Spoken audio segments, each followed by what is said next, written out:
I'm back in the IDP camp this morning. We're going to go back and visit Aisha again, the girl that we saw the other day. And so here we go. This is the Hot Zone. Engaging with the news in a whole new way, international war correspondent Chuck Holton brings insight into areas of crisis and lets you help those affected.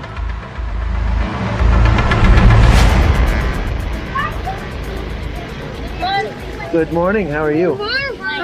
You're very beautiful. Yeah. Yeah. Thank you. Thank you. I'm back in the IDP camp this morning, and it's been raining all night long. And you know, the polyethylene that's on the tops of these shacks here really gets leaky very quickly, and so it's hard to really convey through the camera just how miserable the living conditions here truly could be or are because of this mud and this rain. And when you've got no money to eat, putting a new roof on your house is kind of somewhere pretty far down the list. Hello. Yeah. Collecting rainwater. Okay, we're back in Aisha Wallace's home here, and I just wanted to show you what it's really like living in this camp, because it's been raining all night long. The water is coming in.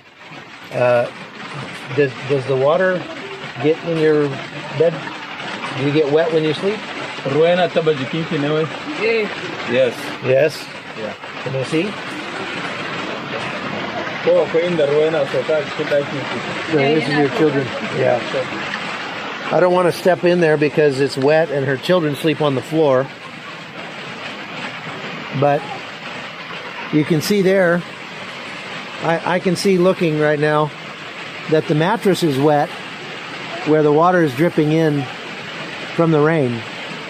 Of course, it's incredibly loud because of they do have some tin on the roof, but very, very loud when it rains.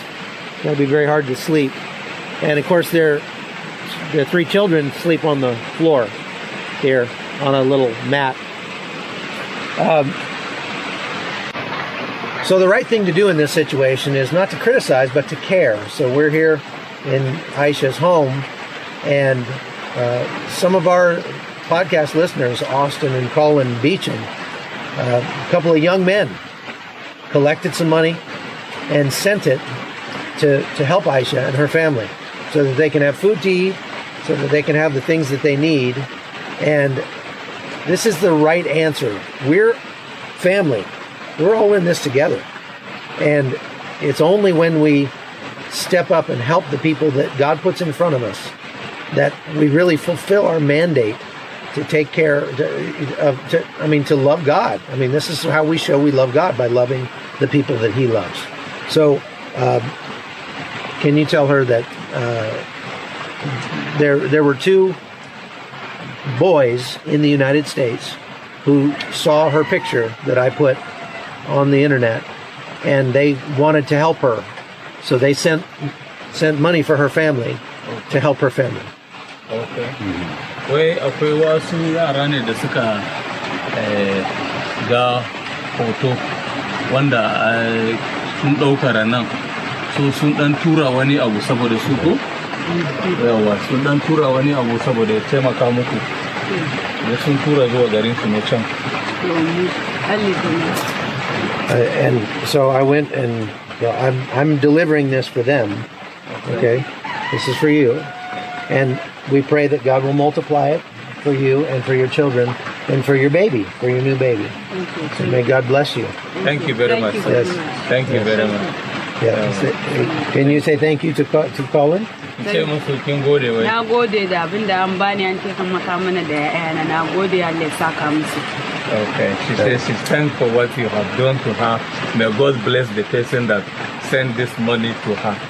She said, did you hear that? She said she's thankful for what you've done, Austin and Colin, and she prays that God will bless you for what you've done. Yeah. So this is what we do here. We don't just make the news. We don't just tell the news. We make the news better for people when we can, for the people that God puts in front of us. God bless you, Aisha. Thank you very much. Okay.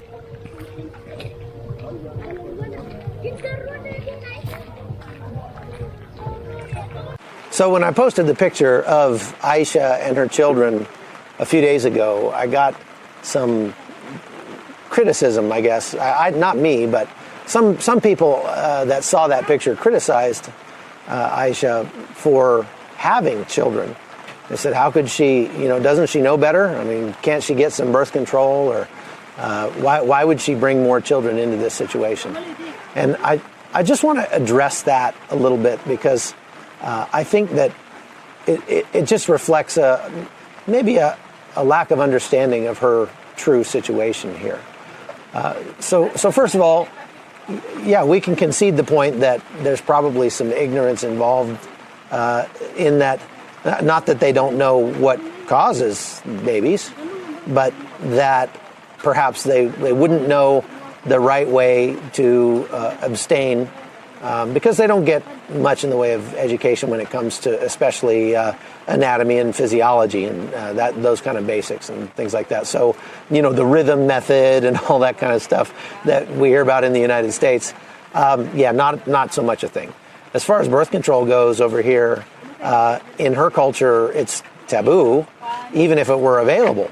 And there are prophylactics available in the little shops I've seen out here in the streets, but asking a woman who literally cannot afford to feed her family to spend what little money she has on prophylactics is kind of ignorant in and of itself.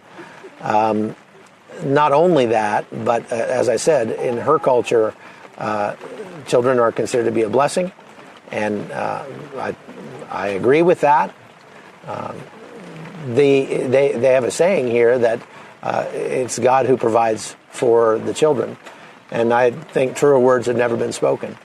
And so some people have said, well, but why doesn't she just simply abstain then? Because it's just irresponsible to try to bring children into this, or to continue to bring children into this kind of a situation. Well, let me just turn that back around. How about, let's say that somebody told you that you should just forego any intimacy with your spouse until you have enough money saved up to pay for their college. Not only is that not reasonable, it's downright disrespectful. It shows, again, a real ignorance as to the way that things actually work. I recall when I was in Djibouti one time, out in East Africa, and I met a beggar woman on the street, and she had kind of a 4-year-old son and a nursing baby on her breast, and a 7-year-old running around in the streets in Djibouti. And she came up and asked for some money, and I got talking to her through the translator and asked her where she came from. She said that she had walked for something like 27 days across the desert to get to the city. Now, that city in Djibouti is not really the place you would want to go for more opportunity. I mean, there were beggars everywhere. There's no tourism there. Beggars all over the place. And I asked her, well, how much money can you make in a day begging in a place like this? And she said, sometimes I can make maybe 15 cents a day begging. 15 cents a day. And with what little money she got, she would buy whatever she could on the street, food-wise, to feed to her children. And obviously they were all malnourished. She was malnourished. They were sleeping on the street. Horrible situation. And I said, why did you leave your village? And she said that there was a famine, that they were farming, and they just literally could not grow enough food out there to feed their families. And so she said, we were dying. We were literally dying. So I said, well, where's your husband? And she said, well, my husband stayed on the farm so that nobody would come and steal our land. And we left and came out here. And I said, would you like to go back there? Would you like to go back to your husband? And she said, she kind of got this pained look on her face, and she shook her head and she said, no, I don't want to go back. And I said, oh, is he not a good man? Like maybe he's abusive or whatever. And then she brightened and she said, no. She said, I love him. I would love to go back there and be with him, except if I do, I know I'll get pregnant again. And I can't take any more babies. And, imagine the difficulty. Imagine the suffering of, it's something that we really can't imagine. If you live in the United States, you can't imagine what these people are going through. You can't imagine their lives. Imagine not being able to be with your spouse, not wanting to go back and spend time with your spouse or be intimate with your spouse because you know that it'll just lead to more children and there's nothing you can do about feeding them. That's horrible. That's horrible. And so to criticize any of these people for having babies, first of all, children are a blessing from the Lord.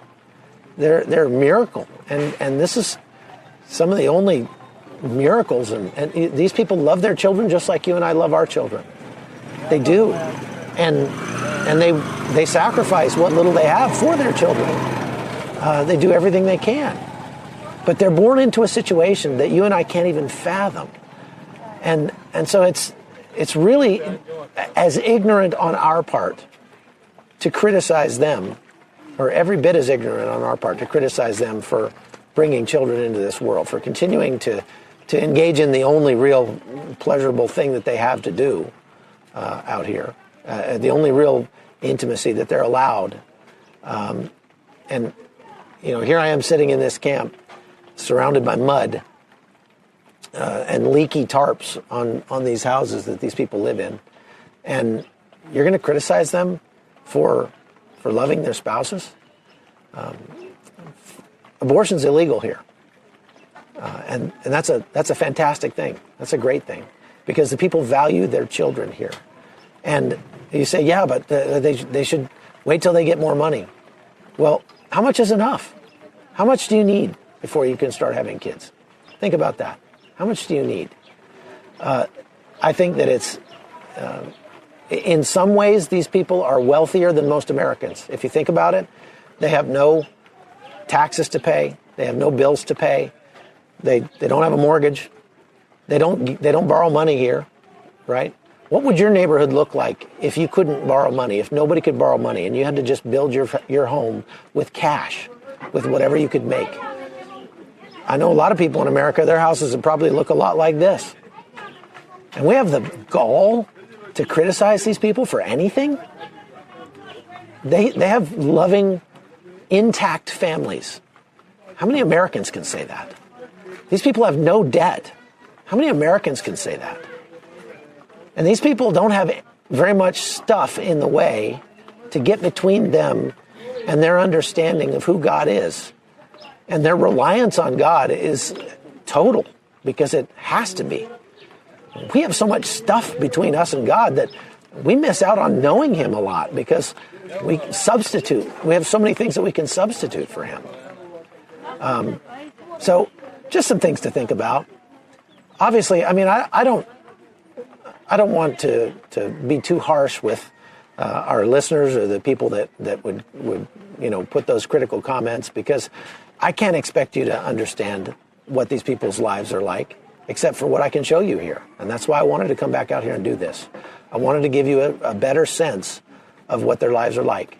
And the right answer when we see people in these situations is not to be critical. It's to do what we can to help.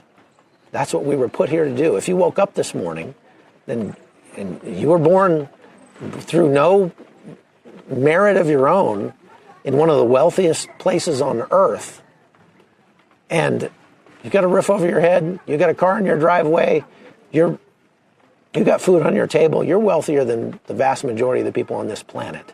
And that wealth comes with a responsibility. And I think we all could take a lesson. We could all think a little harder about that, about what our responsibilities truly are to the people who are needy around the world. So that's my rant for today. There's your sermon. Thanks for watching. I'm Chuck Holton, and this has been The Hot Zone. The Hot Zone is produced by Amy Holton and Livefire Media. Copyright 2019.